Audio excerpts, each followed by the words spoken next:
Today, what I'd like to do is focus first on DeSoto, and then on the larger question. You have your informal property back, Jennifer. And then on the larger question of what's the point of all this? What is the merit of capitalism? And we know a lot of things that capitalism isn't really great at. And we know that it has, if you let it run its own course, it is inclined toward instability, and it is inclined toward stupendous disruption of the planet. And yet, I, for one, am a guarded enthusiast for capitalism. So the underlying point of it must have something to do with helping people to have a fuller capacity to lead their lives. You might call it a practical freedom. And the subject for today and for next Monday bring that out. That is, today with DeSoto, and I'm going to call on several of you to think about how you would use 5% of the GDP of a country to do as much good as possible. And then on Monday, the white tiger, which illustrates quite powerfully that increasing the average income or wealth in a country can be a wonderful thing, but seen from the very bottom cannot be so great. And the protagonist in White Tiger is a brilliant articulator, if you will, of that problem. Okay, so the photograph in front of you is meant to call forth DeSoto's idea of Braudèl's bell jar. And the foreground, a vast favela, is all informal property. And because it's informal property, it is dead capital. And the background is not only live capital and formal property, but extremely dense piling up of live capital. It is an expression of intense economic activity and presumably, for the most part, of great economic success.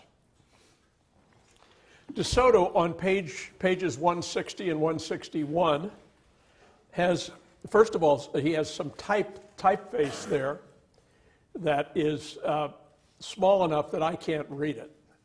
And my guess is many of you will struggle to read it. But at the top of the page, he has a bridge showing his prescription for the path from dead capital on the left to live capital on the right. Across the top, the roadway, if you will, is the commercial strategy, the creation of businesses, the taking of debt in order to create new enterprises.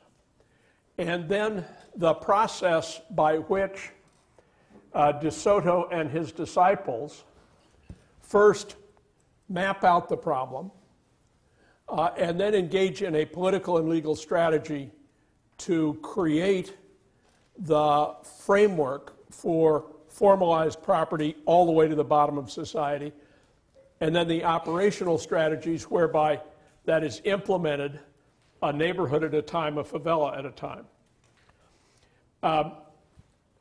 DeSoto is deadly serious about this, and it's a practical enterprise.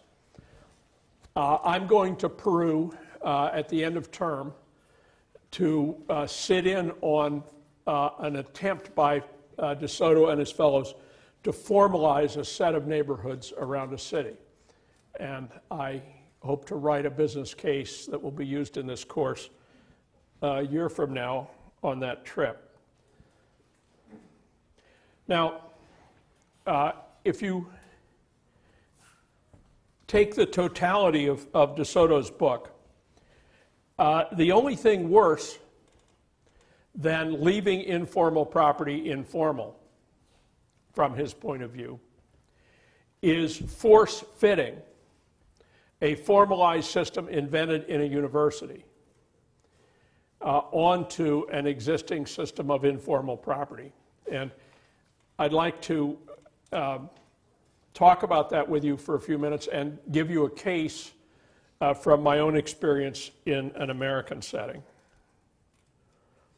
Well, informal property, these are boundaries in an imaginary informal property system, which correspond to the ingrained habits and customs of the people who own this property, and their inclination will be always to defend it against change imposed arbitrarily from outside. And if you ask smart professors at the Yale School of Management, what's the most efficient way to lay out the boundaries of property, they'll give you something like the red grid here with right angles and straight lines. And right angles and straight lines have a brilliant history in American property law. President Jefferson laid out a grid like this on all but the northeast corner of the U.S. of longitude and latitude lines defining sections of 640 acres. And the whole development of the American West is actually on, with the exception of the mountainous areas, for example, the Sierra Nevadas. With that exception, the whole country looks like this rectilinear grid. And as you fly from coast to coast, you can see the grid laid out in a perfectly symmetrical way with center pivot irrigation interrupting the grid from time to time, and an occasional river. The better way, according to DeSoto, is to adapt formal systems to fit informal systems.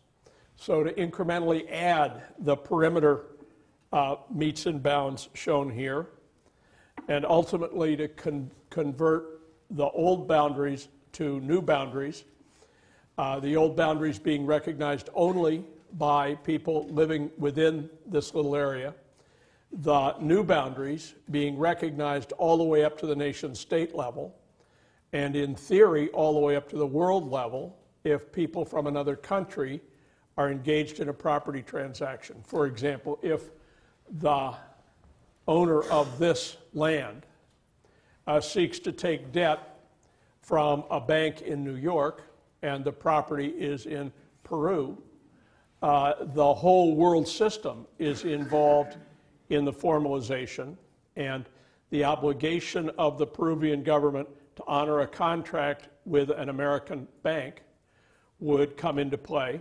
And so even at the very lowest level, the ultimate chain of connections to the top level of government on a world scale is important.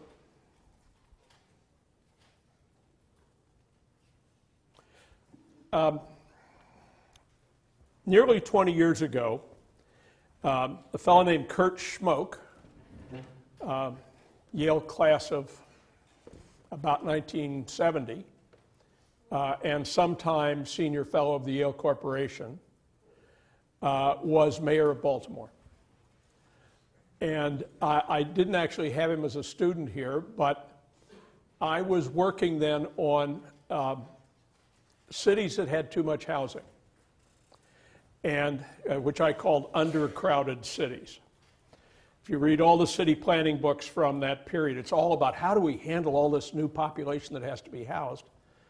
And of course, the real story for a city like Baltimore was a vast housing surplus. Anybody come from Baltimore? All right, I'll settle for Washington or Philadelphia or Wilmington. What have we got in the back there? What city? DC, Washington. Okay, have we got a mic for him? Can you give us a a feel for what a neighborhood constructed of row houses looks like, how it's organized. Yeah, well, I can tell you about Baltimore because I see it on the train. It looks just like that. All the houses are boarded up. All the backyards are trashed, and there's a lot of vacancy and just desolate wasteland. Okay, it's still a mess, right? Yeah. Which means I was not very effective. And Mayor Schmoke was not very effective. The difficulty with row houses are what the economists call an inferior good. The standard Baltimore row house is 9 feet wide. The widest are 16 feet wide. So it's like living in a railroad car, or in, if it's a tall one, 2 or 3 railroad cars stacked on top of each other. And by and large, people prefer ranch houses, which are which more nearly approximate a square layout. And people also don't like living around visible signs of decay like the ones just described. And when I came on the scene, this is a very abstract representation, but the green dots represent, the squares represent property units. And the green dots represent occupied units. The yellow dots represent units that are still standing but condemned. And the blank units represent areas where the house has been torn down. And there's no precision in what I'm doing here, but it'll show you the difficulty of trying to change something for the better. I didn't even know DeSoto's work at this time, but I was acting on the same general intuitions that he has. That we're at the edge of the bell jar. This slide's just in the wrong place, but the red line is the edge of the bell jar. Well, one solution to missing properties is to install waterfalls. This was done as a joke by a student at Johns Hopkins. It didn't involve any actual water or construction. It's just a photographic joke. But another approach, and it's the one that I advocated, is to triage neighborhoods and to take a neighborhood like this where you have very few occupied units.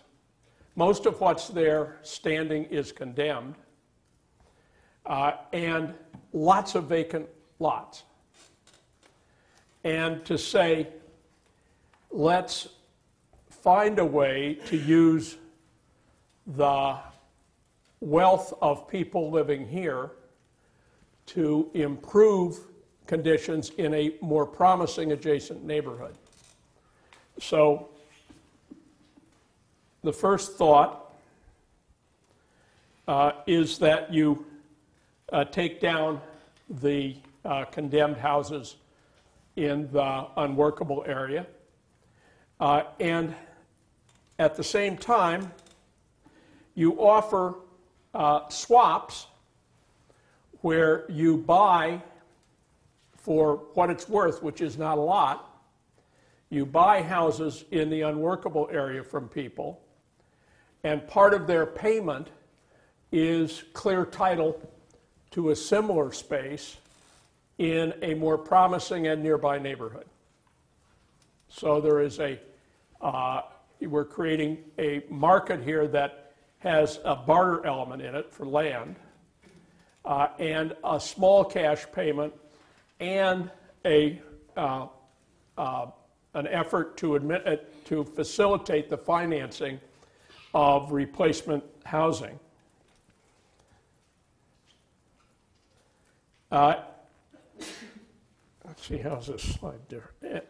And so after the people make those moves, this is theory, you get a much denser occupancy grid in the top,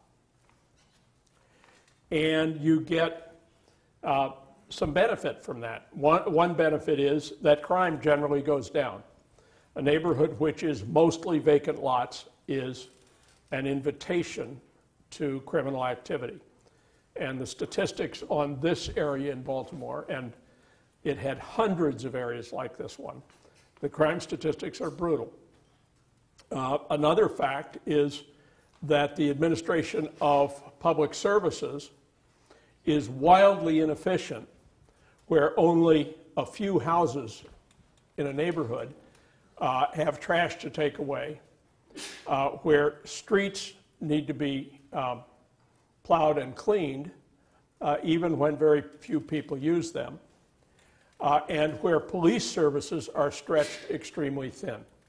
So the idea is to densify one area at the expense of another, and then to demolish and replace the condemned houses in the stronger neighborhood, and you've made some progress.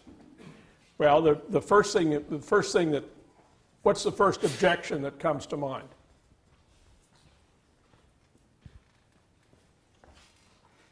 What do you do with this now vacant area? What do you do with it? Anybody got a suggestion? Sasha? Make it a park. That's good. And it could be a park with a huge lake in it. Lakes are much easier to administer than, you don't have to mow lakes. And crime is relatively scarce on aquatic crime is, so far as I know, rare. Or in some places you make it a golf course. There's a place in Miami where they've created a zone where they've just, it just grows wild. It's largely bamboo, and there's a 12-foot fence around it. And the thought is that 50 years from now, somebody will figure out what to do with it. So that's one problem. But there's another set of problems that are even tougher. And that is that all these neighborhoods have leaders. And leaders are not really very generous about having you take their followers away. Right? People who are, say, aldermen, or people who are head of a neighborhood development board or of a neighborhood crime watch, they all come forward and they say, this is madness. These people live in perfectly good houses where they are. And the ultimate effect is to drive the transaction costs through the ceiling. The costs of getting the deals made is astronomically high. I mean, it's a perfect illustration of why the Coase theorem is serious, because if the transaction costs are high enough, even obviously beneficial to all sides swaps just don't happen. And DeSoto is dealing with environments in which transaction costs are extremely high, in which the difficulty of getting things like this done is just very, very great. So that it's fine for you and I to read this elegant little book, but that's very different from actually accomplishing things on the street. So that this triangular relationship between imaginary leaders would become a dominant obstacle to completion of the task. Back to Coase. The thesis, as you will remember, is that where there are clear-cut entitlements, a high degree of transparency and symmetrical transparency, and low transaction costs, efficient swaps are feasible. And on the surface, DeSoto is all about clear entitlements. But he's perfectly aware that without being able to execute economic transactions, for example, borrowing against a clear entitlement, very little has been accomplished. And that if Corruption, for example, interdicts transparency. Those transactions won't happen, or if they do, they will be the wrong transactions. So one way to think about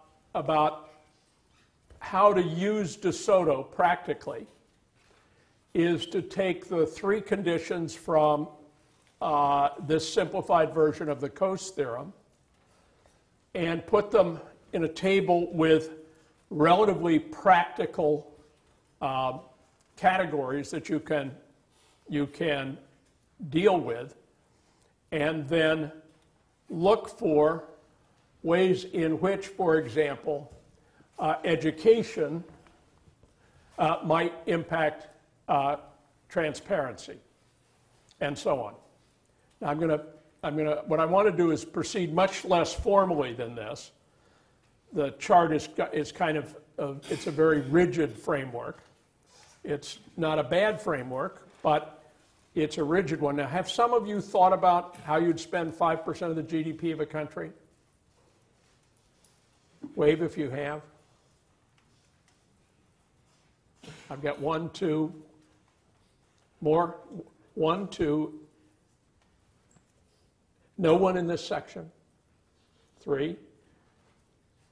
No one's fessing up in the front row here. Over here. Okay, we're going to, oh, there we are in the back. All right, so we're going to do some winging here, I'm afraid. That's okay.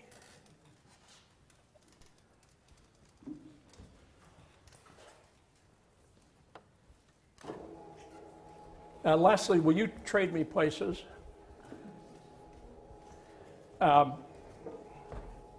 Yep, there's some chalk. Now, what the exercise is to figure out if we can create large increments in useful wealth by spending money. Was it Tom, is it? What do we got? So I think it's education is sort of the key to everything else. And Okay, you would put education ahead of of all other things? All other things. Okay, help us understand why.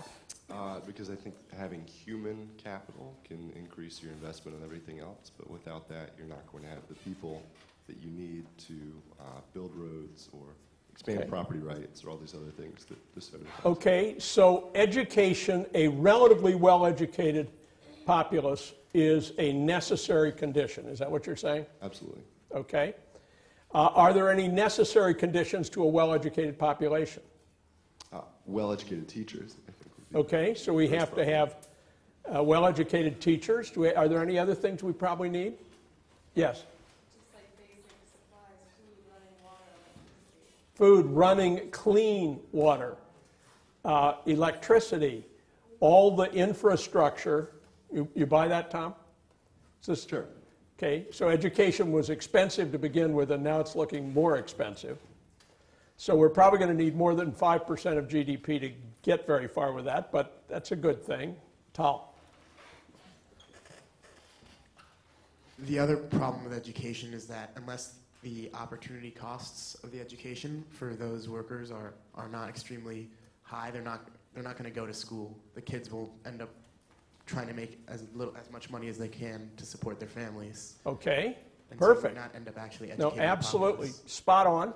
And there's an incident in White Tiger, which is exactly about that, where the uncle comes and drags our protagonist away from school because his labor has been exchanged in a family deal.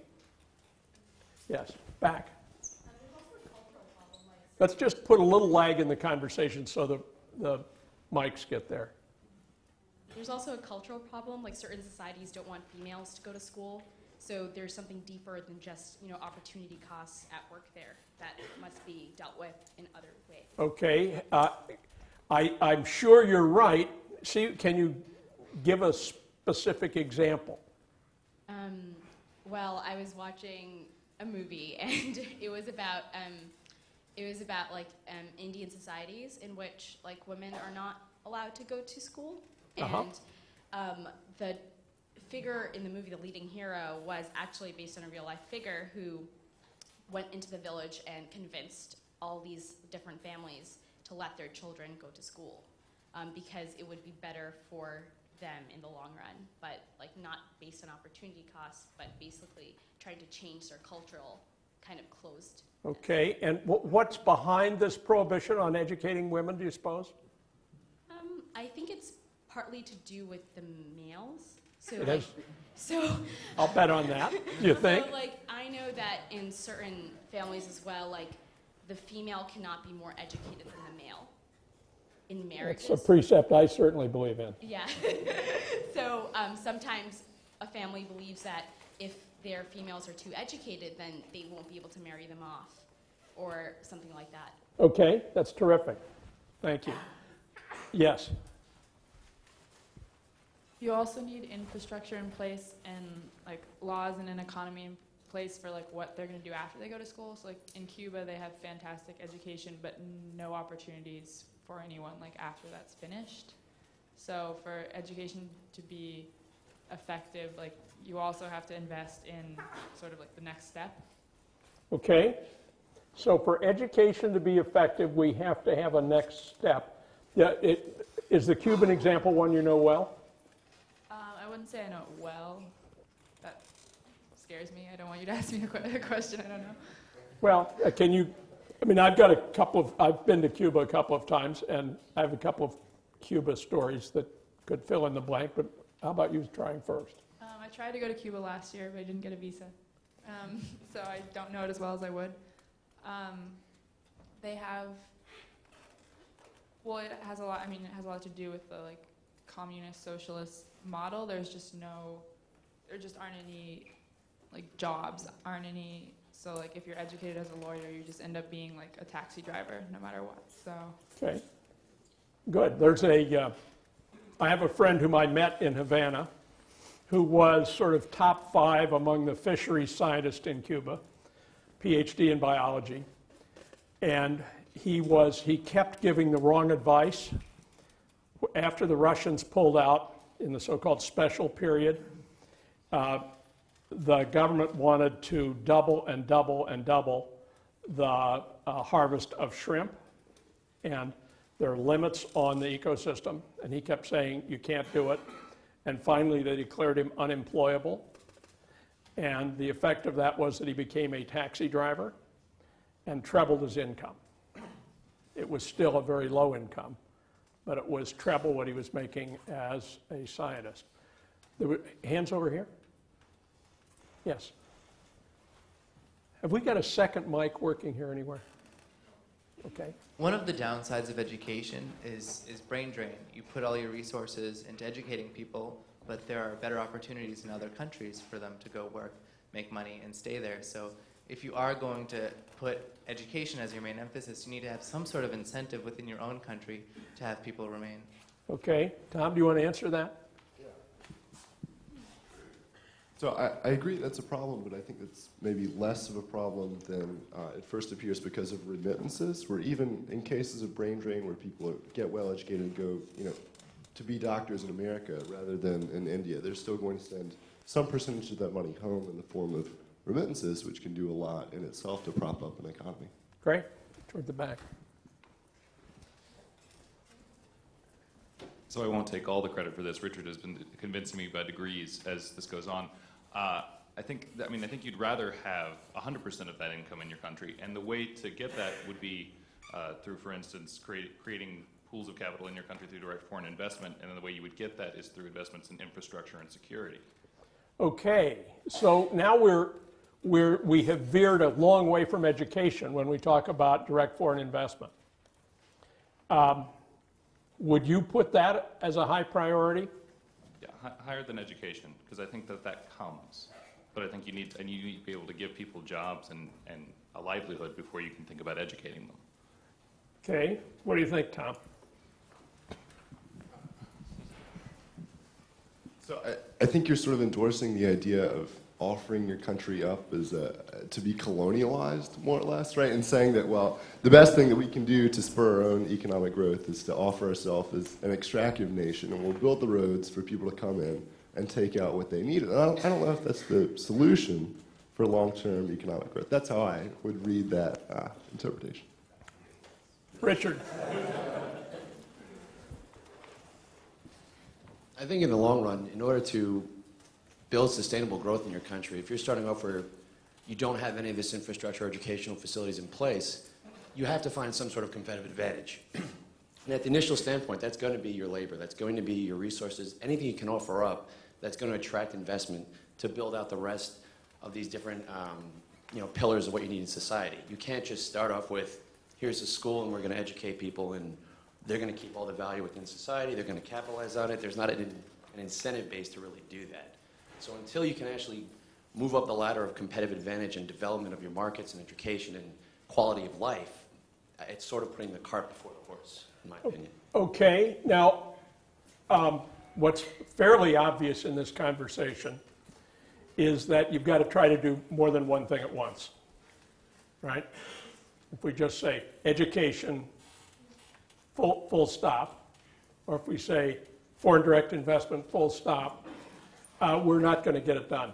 And there has to be a complex spiral of these things.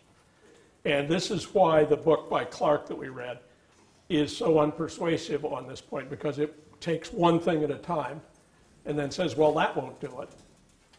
And it's the spiraling of several things at once. Shoshana, back.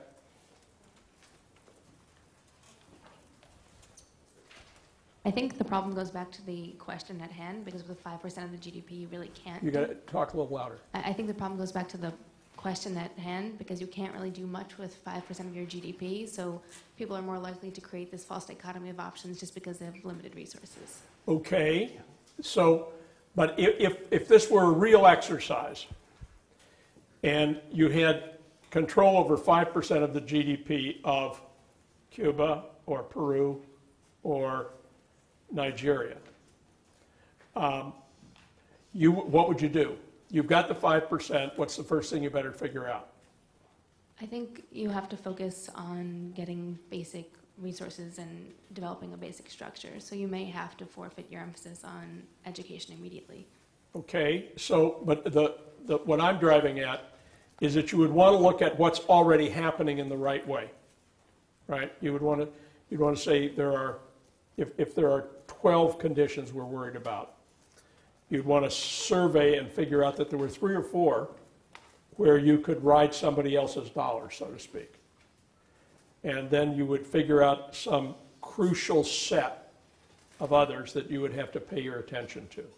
Does it sound right? I think that's fair. I think the problem lies in, and I was focusing on Central Asian countries when you gave us this mini assignment, and the problem comes when you devote everything to foreign direct investment. When do you stop? And like, when do you transition back to meeting all of those other criteria that you laid out at the beginning? Okay, so it sounds like this is a pretty complicated subject. Richard.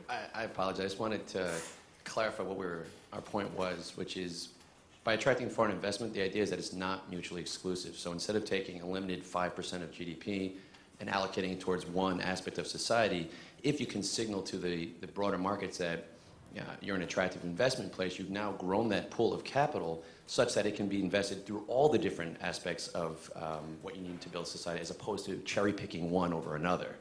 That's the goal of attracting multiple investors. So the one thing we're at least clear about is that there is no secret sauce, right? There's no one secret sauce that is going to get this job done. It's vastly more complex. Now, did you have your hand up a moment ago? I did, but I think it's been covered? True, yeah, I think it has. Okay. Who will give us a fresh start with an...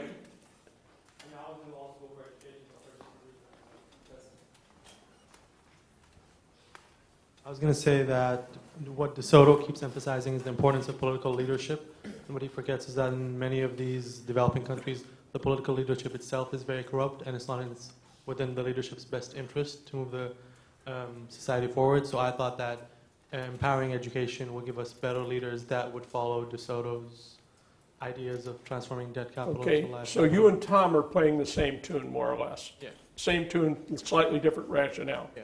Okay, good. I was just about to add to that with an example, actually, of a Kosovo case that I had experienced this summer.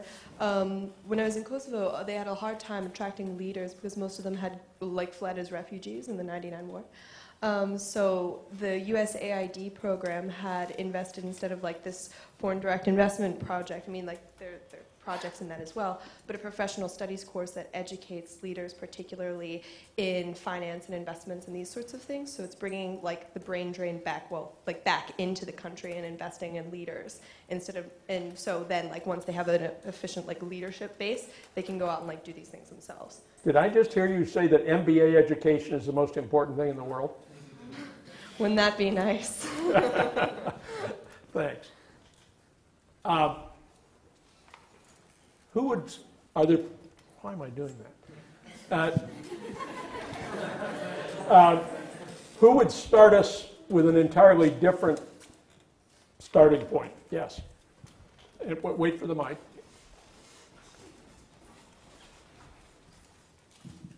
I don't know how you'd do this with 5% of the GDP, but I think if there were a secret sauce, it would be efficiency and low transaction costs.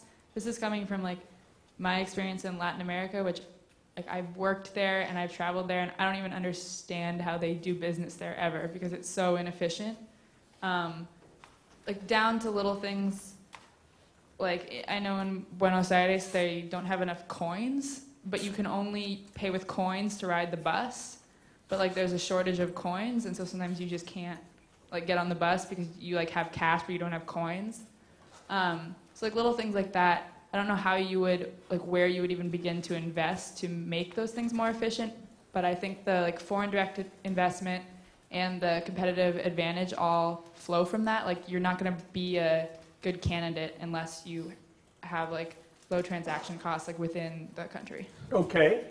So what I think I hear you saying is that you've got to get the Coase theorem working. Right, and that has something to do with corruption, or a lot to do with corruption of the government, yeah. And the legal system. Okay, good. Yes. A couple of things I'd do here. So if you're getting 5% of the GDP, one thing that we should keep in mind is that we can assume that the economy will go on forever. So I will not spend 5% of the GDP in that very given year. I'll divide it over a number of years. The second is that the money that I'd be getting, I'd not leave a penny in the hands of the government. I would give it to the private sector. I'll earmark 1,000 villages and ask the private sector to use that money in those 1,000 villages. The next year, based on their performances, the second allotment that I would get out of that 5% of their GDP would be again given to the private companies who performed well. Now, I'll leave it up to them. How do they want to develop the villages? It can be a holistic development. It can be incomplete development. It can be corrupt development. But the second year's resources would be only going on the basis of the quality of the development. Okay, so what you want to do is put as much rocket fuel as you can in the rockets that are already moving. Exactly. But make sure that the rockets, the next year the rockets move based on the performance of the rockets. Okay. And if you were a public official, would there be some problem about that, do you imagine? A lot of problems. Right? Because, I mean, the natural tendency is to redistribute from the functioning rockets to the non-functioning rockets, right? And the axiom we saw 20 times earlier in term about how a defining characteristic of capitalism is that failing enterprises fail, right? And that's one of the ways capitalism becomes a learning machine. So you are a cruel but wise man. Yes.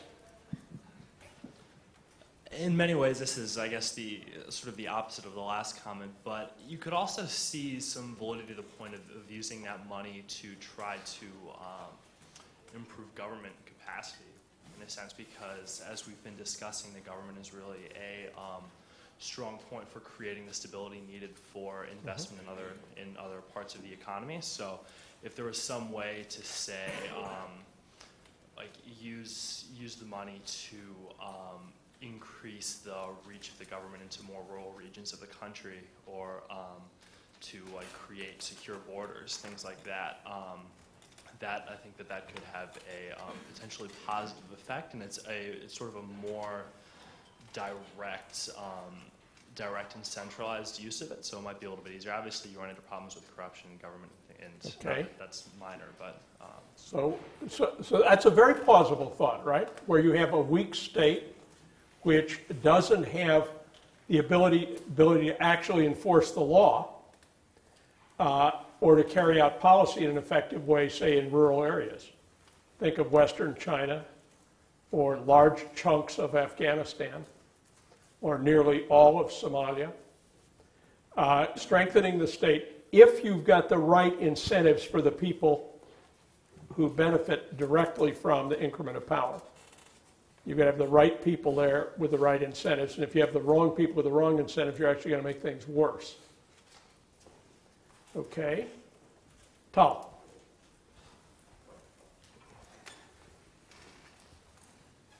I sort of have two very different ideas. One that's sort of bottom up and one that's sort of top down from two different parts of the world. The first one that's sort of bottom up would build on the work of sort of microfinance, especially in India and countries like that, where we've seen that if you give entrepreneurs, even at the village level, some basic capital, they can, even based on their dead capital, sort of, they can turn it into live capital themselves, especially women.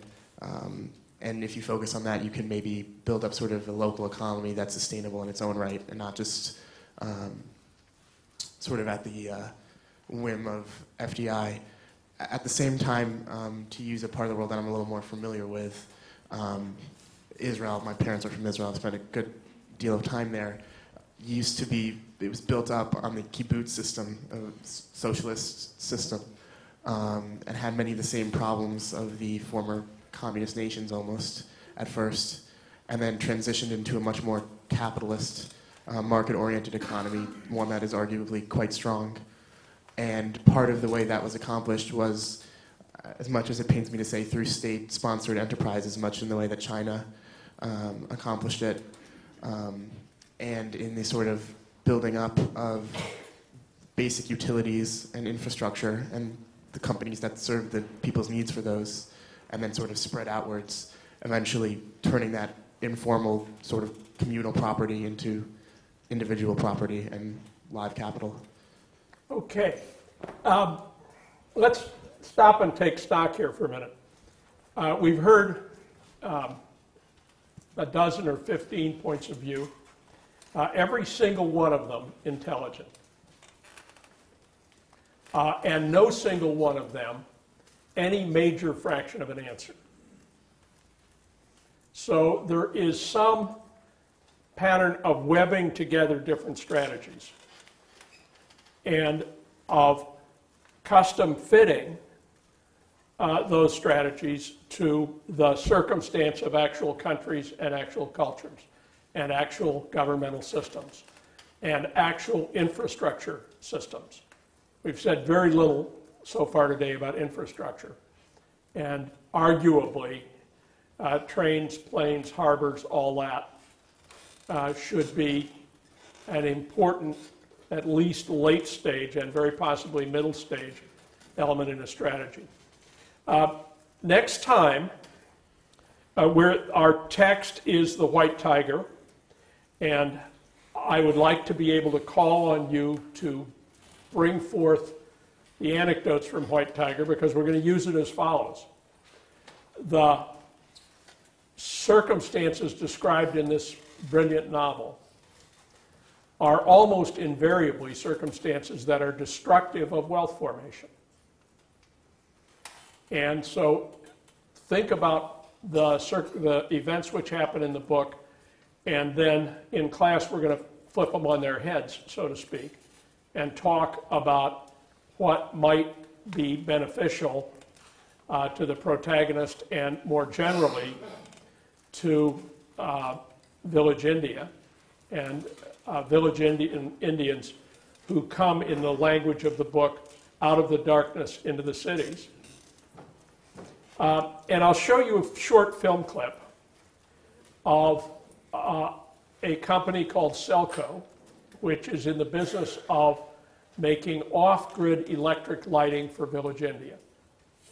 And then before the end of term, you'll see a full business case about this company. It's a for-profit company, and it depends on microfinance to sell lighting. There are many parts of India where there just isn't any artificial lighting. And it's a quite inspiring and interesting case. So I'll see you on Monday, and if you haven't yet read every last page of White Tiger, do it over the weekend.